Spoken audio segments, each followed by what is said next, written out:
Harvey Weinstein, Roy Moore, Bill Cosby. When you picture these names in your head, you probably can envision the countless numbers of news articles and the women who have accusations against them. 2017 was the year of the woman, coming out of the shadows and talking about abuse and trauma. With the hashtag #MeToo movement, which was long overdue and incredibly necessary, but it left out other silent victims of trauma and violence. When you think of domestic violence and physical, emotional, and sexual abuse, you often think of a male perpetrator and a female victim. But there's another silent victim that has been long overlooked: male survivors of trauma. 1 in 6 men are sexually abused. And it's my work with that population that I'd like to share with you today. Now, before I begin, I want to give you a trigger warning. I'm about to talk about, in graphic detail, physical, emotional, and sexual abuse. So if you ever feel uncomfortable, please feel free to leave the room. Now, let me tell you about my life's work. I am a forensic psychologist and a professor in Los Angeles, and I get to research, evaluate, and treat male survivor trauma. On any given day, I am teaching or I'm in the courts talking to the legal system about clinical assessment. And it's my experience with that population that I get to bear witness to their stories.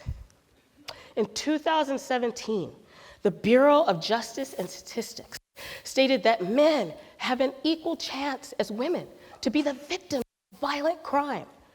Does that shock you? I mean, it shocks me, but after hearing hundreds of stories, I am no longer in disbelief. To articulate this, I'm going to tell you the true story about a man I interviewed named Robert. Robert is 49 years old today, and he is 6 feet tall, and he weighs 300 pounds. Now, he sounds incredibly tough, right? But even the toughest and the strongest can be victims of abuse. Robert was perpetrated against at 3 different points of his life by multiple perpetrators: at age 4, at age 7, and at age 15 by his maternal aunt by marriage. And at each point, he stuffed his pain deep down because he was taught, suck it up, be a man. And he didn't tell anyone. Now, with the last abuse, his perpetrator actually convinced him they were going to run away and get married. Now, with most perpetrators, he figured out this wasn't true, and he slit his wrist. At that point, he told his mother. Now, I want you to envision something for me.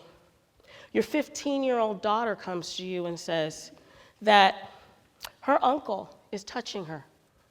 Would you believe her? Of course you would. And you would be beyond furious. The cops would be called, arrests would be made, and families would be split. But Robert's mother, she wasn't furious. She actually said you couldn't force a teenage boy to have sex if he didn't want to. You can't take sex from a teenage boy. I could hear her in my head now. What did this teach Robert? It is this injustice that our men go into the shadows. 1 in 6 men are sexually abused. Robert's mother didn't even believe him.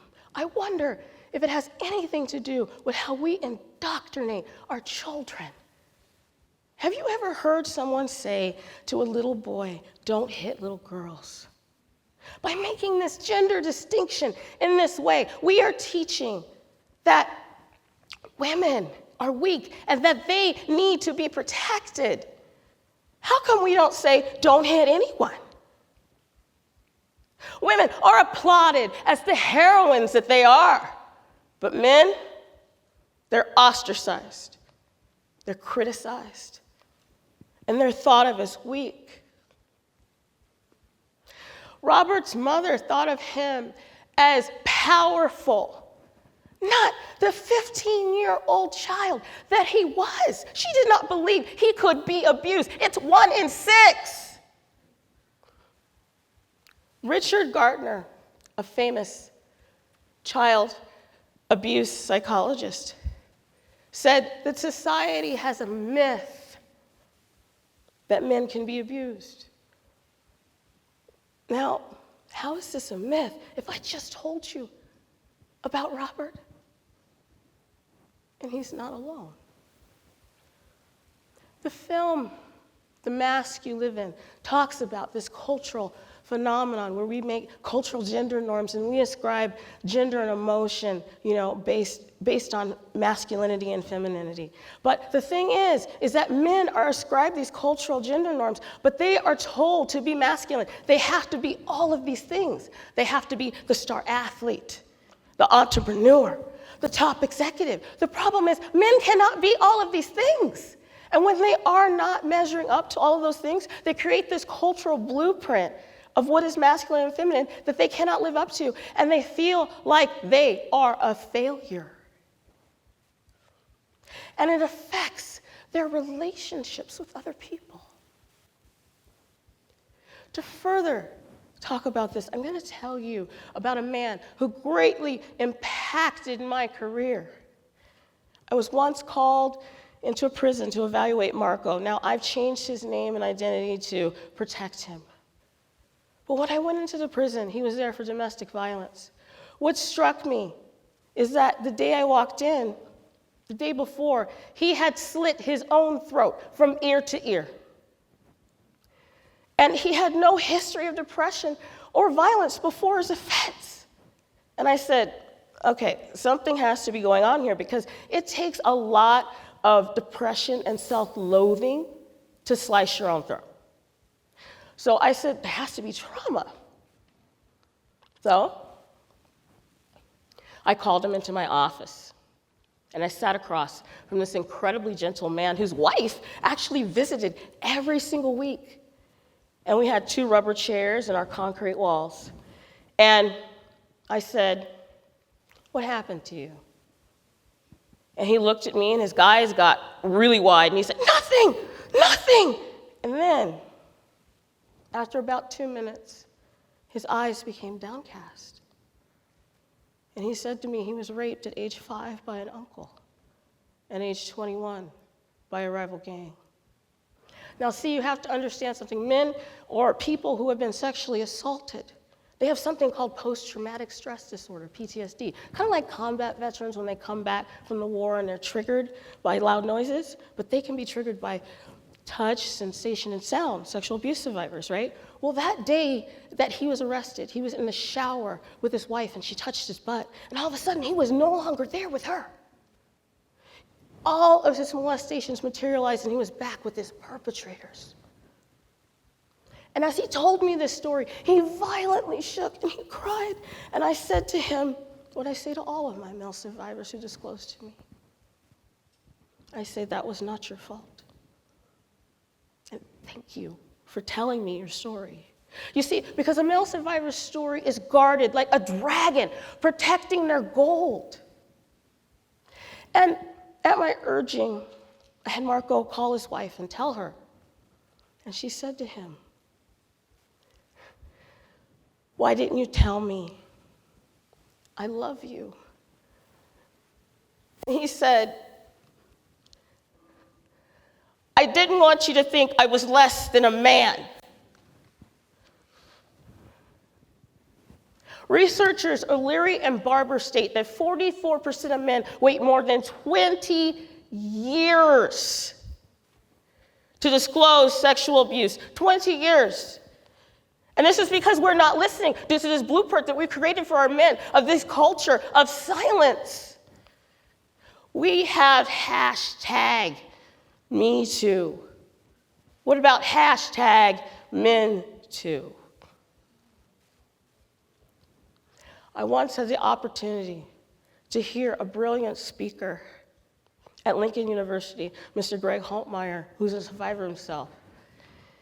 And he told me that when a male survivor discloses It is the most freeing feeling that they can have because they can continue their journey of healing. The problem is, when a survivor discloses, what's there for them to go to? We have all of these resources for women. What do we have for our men? And if they did, what would happen? The media portrays male survivors so negatively when they do disclose. I was once watching a popular news pundit, and he was talking about a female teacher who molested a boy in her classroom. He said, the news pundit, that he was lucky. Lucky. I don't see how gender changes consent.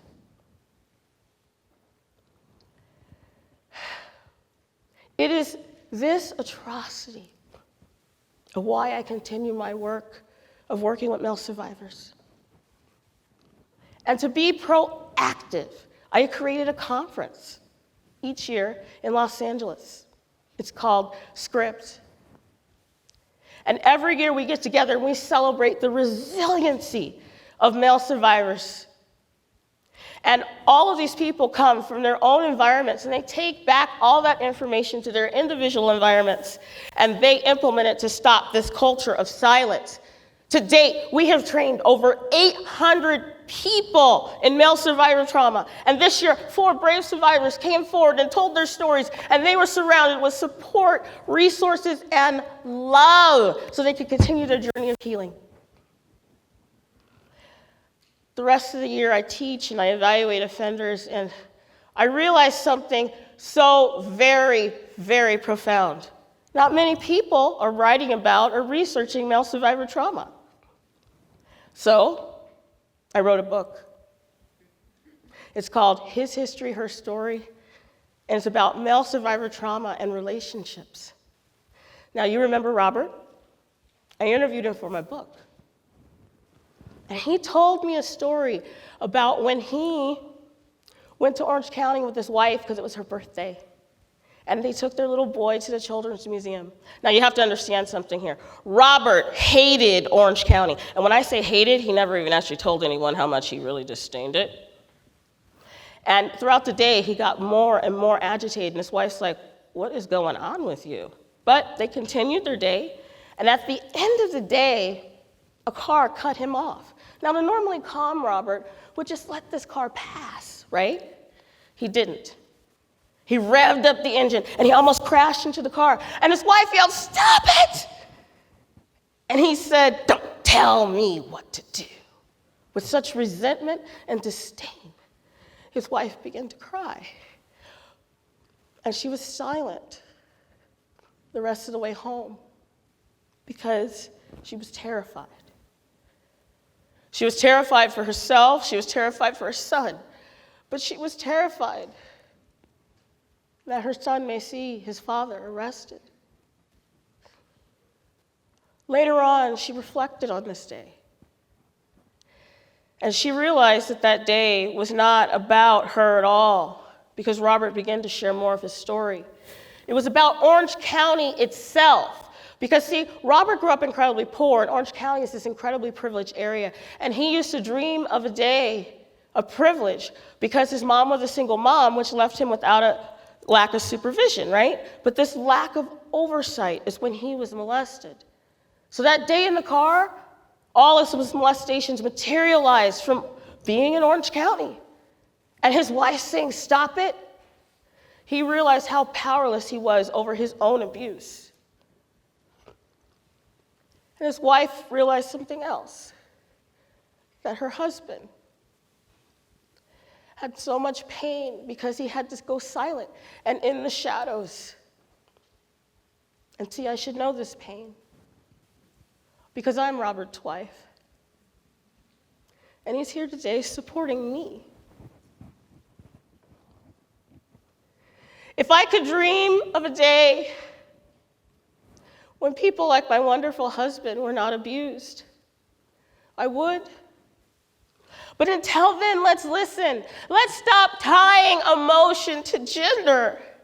Let's think about the messages we send to our boys and our men.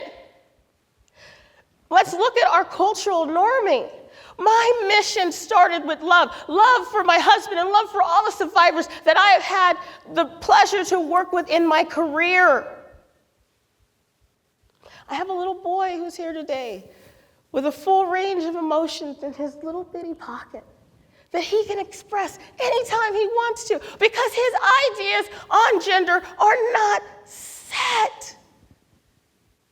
Let's let those male survivors come into the light so they know they are not alone. Let's listen. Let's love. Let's break the silence together.